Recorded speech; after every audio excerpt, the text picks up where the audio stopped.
They ripped my dress in front of 200 people, called me trash. My boyfriend watched in silence as his mother slapped me across the face. The crowd laughed and went live. 3 million people watched my humiliation. Then my billionaire father's helicopter landed, and their smiles disappeared forever. Before we begin, if you love stories about justice and karma, hit that subscribe button right now. Trust me, you won't believe what happens next.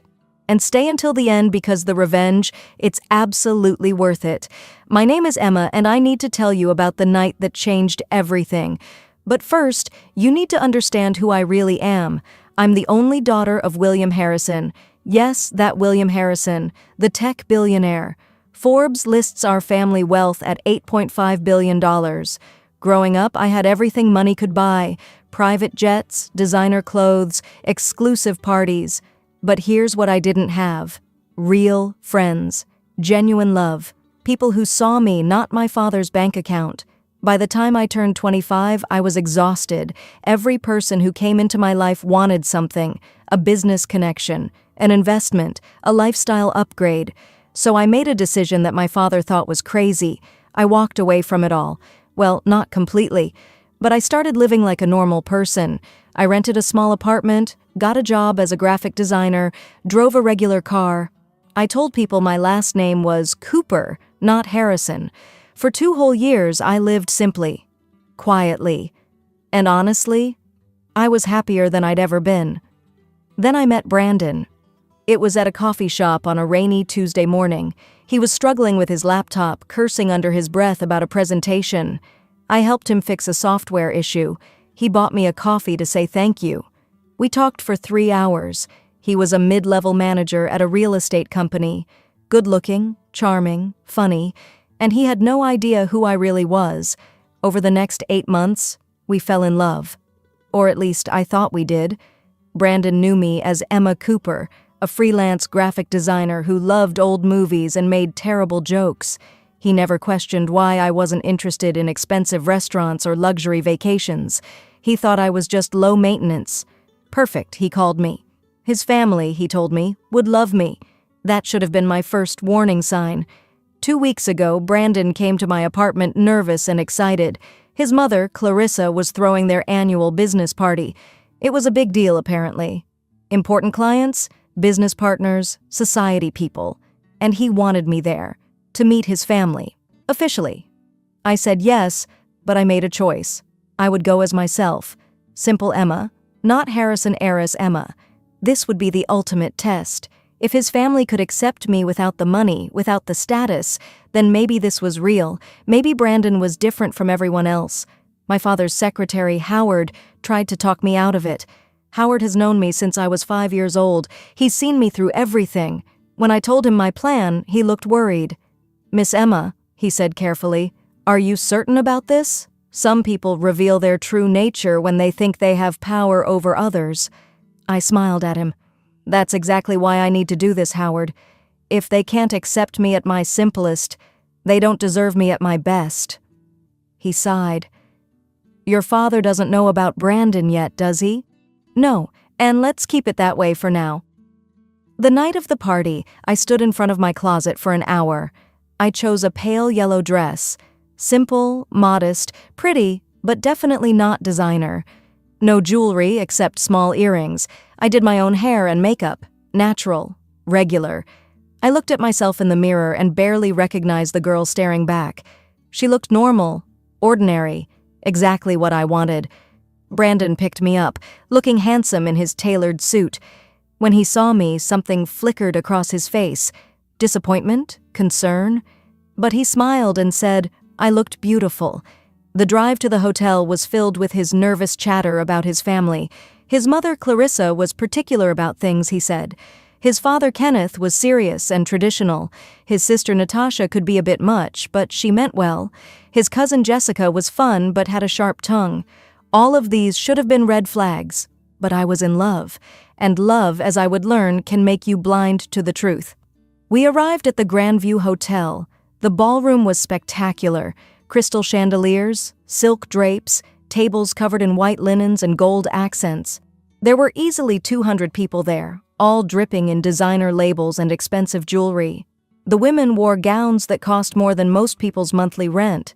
The men had watches that could buy cars. And then there was me, in my pale yellow dress from a regular department store. The stares started immediately. People looked me up and down with barely concealed judgment. I heard whispers. Brandon's hand tightened on mine, but not in a reassuring way. In an uncomfortable way. Then I saw her. Clarissa Hayes, Brandon's mother. She stood near the center of the room, holding court like a queen. She wore a deep purple designer gown, and her neck and wrists were covered in diamonds. Real ones. Her hair was perfect, her makeup flawless, her posture radiating arrogance. When she saw Brandon, her face lit up. Then she saw me, and the light died. She walked toward us, her heels clicking on the marble floor. Each step felt like a countdown to disaster. "Brandon, darling," she said, kissing his cheek while staring at me. "And who is this?" Her voice dripped with disdain. The way she said "this" made me feel like an insect she'd found on her shoe. "Mom, this is Emma, my girlfriend. Emma, this is my mother, Clarissa." I extended my hand and smiled warmly. "It's so wonderful to finally meet you, Mrs. Hayes. Brandon has told me so much about you." She looked at my hand like I was offering her a dead fish. She didn't shake it. "Has he?" Her voice was cold. "How interesting." "Brandon, darling, could you not have told her this was a formal event? She looks like she came from a thrift store." People around us stopped talking. They were listening now, watching. I felt heat rise to my face, but I kept my smile. "Oh, I knew it was formal," I said calmly. "This is actually one of my favorite dresses." Clarissa's eyes widened in what looked like horror. "Your favorite?" She turned to Brandon. "Where did you find her exactly?" Before Brandon could answer, his sister Natasha appeared. She was 25, beautiful, and her expression was pure mean girl energy. "Oh my God," Natasha said loudly, looking me up and down. "Brandon, is this a joke? Please tell me this is some kind of prank. Did you bring a charity case to Mom's party?" People were definitely watching now. Some had their phones out. I could see them angling for photos. Brandon shifted uncomfortably. "Natasha, stop. Emma is my girlfriend and what?" Clarissa interrupted, her voice rising. "And you thought bringing someone who clearly doesn't belong here was appropriate? Look at her, Brandon. Look at this girl. She's not one of us." I felt like I'd been slapped, but I stood tall, keeping my composure. This was the test, I reminded myself. Their true colors were showing. "With all due respect, Mrs. Hayes," I said quietly, "I may not be wealthy, but I—" "Wealthy?"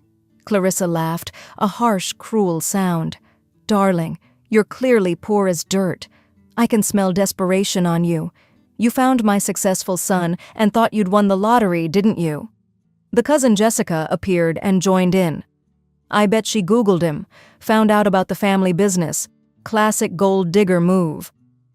The words hit me like physical blows. But what hurt more was Brandon's silence. He stood there saying nothing, doing nothing, just looking uncomfortable. "Brandon?" I whispered, looking at him. "Are you going to let them talk to me like this?" He opened his mouth, then closed it. "Mom, maybe we should—" "Should what?" Clarissa snapped. "Should pretend this girl is acceptable? Should act like she's not obviously after your money?" I felt tears starting to form, but I blinked them back. I wouldn't give them the satisfaction. Natasha circled me like a predator. "That dress probably cost what? $30? And those shoes, are those from a discount store?" People were laughing now, actually laughing, and phones were everywhere, recording every humiliating second. Then Clarissa stepped closer to me, close enough that I could smell her expensive perfume. "Listen here, you little gold digger," she hissed, loud enough for others to hear. "I know exactly what you are. You're a nobody, a nothing, some poor little girl who saw an opportunity and took it.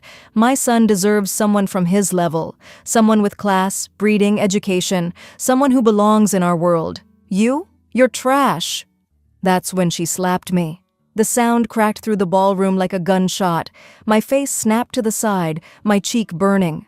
There were gasps. More phones came out. I could see someone had gone live on social media. The viewer count was climbing rapidly.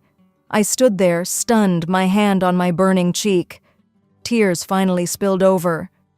"Brandon?" My voice broke. He looked at the ground. That's when Natasha grabbed my dress. "How dare you make my mother upset?" she shrieked, and she yanked hard on the shoulder strap of my dress. The fabric ripped. The sound of tearing cloth seemed impossibly loud. My dress, already modest, was now torn badly at the shoulder. I grabbed at it, trying to hold it together, humiliation washing over me in waves. The crowd was in a frenzy now. Laughter, gasps, phones recording everything. The live stream viewer count was in the tens of thousands and climbing. "Security!" Clarissa shouted. "Remove this trash from my party!" 2 security guards started toward me. I looked at Brandon one last time, silently begging him to say something, anything, to defend me, to stand up for me. He looked away. Something inside me broke, but it wasn't defeat. It was clarity. "I see," I said quietly. That's when we all heard it. The helicopter. At first it was just a distant sound. Then it got louder. Louder. The entire building started to vibrate slightly. Everyone looked up, confused. The chandeliers swayed. Glasses on tables rattled. "What on earth?" Clarissa said, annoyed at the interruption of my humiliation. The sound was deafening now. Through the ballroom's high windows, we could see lights. A helicopter was landing on the hotel's rooftop helipad. The crowd murmured with confusion and curiosity. Who would arrive by helicopter? The live stream viewer count hit 100,000. Then the ballroom doors opened. My father walked in. William Harrison, 6'3", silver hair, commanding presence, wearing a suit that cost more than most people's cars. Behind him, 4 bodyguards in black. Everyone in that room knew who he was. His face had been on the cover of Forbes, Time, Business Weekly. He'd given TED Talks. He'd met with presidents. And he looked absolutely furious. The crowd parted like the Red Sea as he walked through. People were stammering, trying to greet him, but he ignored them all. His eyes were locked on one thing. Me. "Oh my God," someone whispered. "That's William Harrison. The billionaire? What's he doing here?" My father reached me, and his expression softened instantly. He gently removed his jacket and wrapped it around my shoulders, covering my torn dress. "Are you all right, sweetheart?" he asked quietly. I couldn't speak. I just shook my head, tears streaming down my face. "Dad," I whispered, "I'm sorry. I'm so sorry." "You have absolutely nothing to apologize for," he said firmly. Then he turned to face Clarissa. The color had drained from her face. She looked like she might faint. "You," my father said, his voice cold as ice, "slapped my daughter." The room erupted in whispers. Phones were everywhere now. The live stream count hit 500,000 viewers. Your daughter?" Clarissa stammered. I didn't... Mr. Harrison, I had no idea." "You had no idea?" My father's voice was quiet, but it commanded the entire room. "So you treat people like garbage when you think they're poor? When you think they have no power? No connections? You felt entitled to assault someone because you judged them by their appearance?" Kenneth Hayes, Brandon's father, rushed forward. "Mr. Harrison, please, I'm sure this is all a misunderstanding." "A misunderstanding?" My father pulled out his phone. "I watched the video. The whole thing. Your wife called my daughter trash. Your daughter ripped her dress. And 800,000 people are watching this live right now." Clarissa's face went from white to gray. "Please," she whispered. "I didn't know who she was." My father's expression was ice. "And that's exactly the problem, Mrs. Hayes. You should treat everyone with respect, regardless of who they are." I stepped forward then, wiping my tears. My voice shook, but I needed to say this. "I came here tonight as just Emma," I said, looking at Clarissa, then at Brandon. "Not Emma Harrison, not a billionaire's daughter, just me. A normal girl who wanted to see if she'd be accepted for who she is as a person, not for her money or status or connections. I looked at Brandon, who was staring at me in shock. I wanted to know if you loved me, the real me. But I got my answer tonight, didn't I? You stood there while they tore me apart. You said nothing when your mother slapped me. You watched your sister rip my dress. You were silent.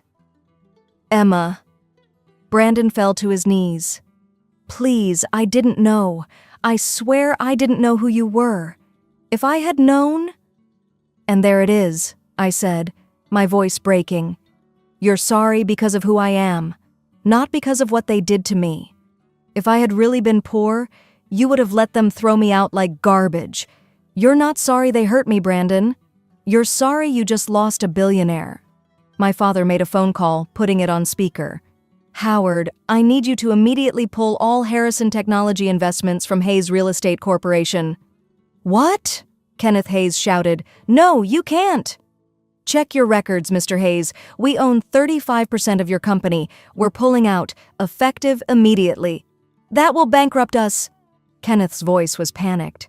You should have thought about that, my father said coldly, before your family assaulted my daughter. Clarissa literally fell to her knees. Please, Mr. Harrison, I'm begging you. We'll lose everything. Natasha tried to approach me, mascara running. Emma, I'm so sorry. I didn't mean any of it. Please, you have to believe me. You meant every single word, I said quietly. You ripped my dress. You laughed while people recorded my humiliation. You called me trash. Jessica was hiding behind a pillar, trying to disappear. Brandon was still on his knees, but I felt nothing looking at him. The man I loved didn't exist. He never had. My father spoke into his phone again. Also, Howard, contact our legal team. I want assault charges filed. I have video evidence from multiple angles. The live stream alone has over 2 million viewers now. No, Clarissa shrieked. Please, we'll do anything. I looked at her with tears still on my face, but my head held high. There's nothing you can do, Mrs. Hayes. You showed me exactly who you are. All of you did. And now, the whole world knows too. My father took my arm gently. Let's go home, sweetheart. We walked toward the exit. The crowd parted in absolute silence. You could hear a pin drop. Brandon tried one last desperate attempt. Emma, please, I love you. I stopped. I didn't turn around. You don't love me, Brandon. You love my money. There's a difference. And you know what? I hope you remember this moment for the rest of your life. I hope you remember that you had someone who loved you genuinely, and you threw it away because you were too much of a coward to stand up for what was right. We left. The ballroom doors closed behind us. Through the glass, I could see Clarissa collapsed on the floor, Kenneth trying to make phone calls, Natasha crying, Brandon sitting on the floor with his head in his hands. In the helicopter, my father held my hand.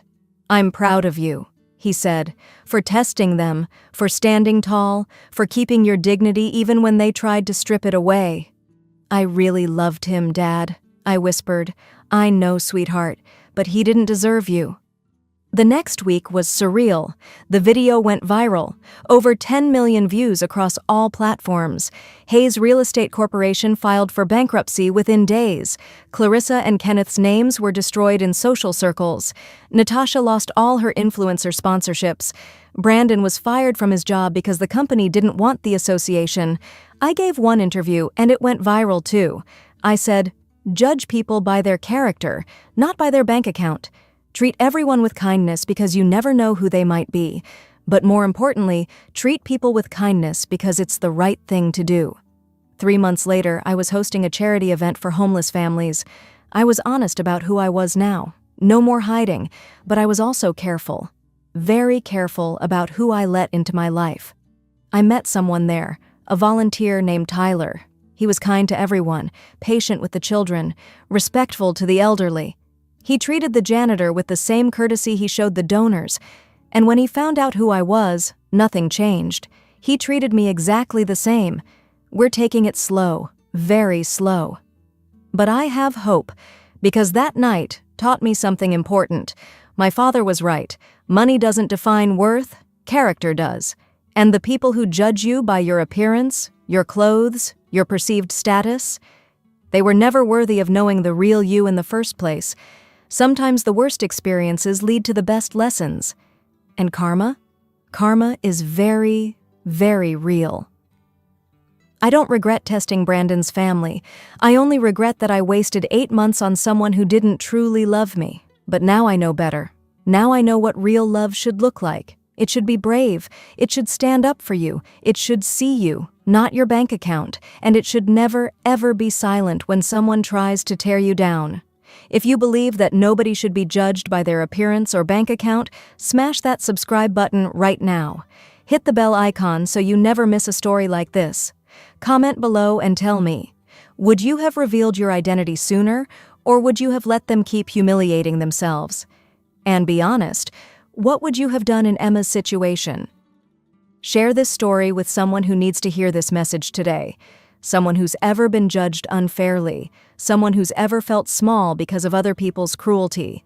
Remember, stay humble, stay kind, and never let anyone dim your light. Your worth isn't determined by your clothes, your car, or your bank account. It's determined by your character, and that's something no one can ever take away from you. Until next time, this is Emma's story. And maybe, just maybe, it's a little bit of yours too.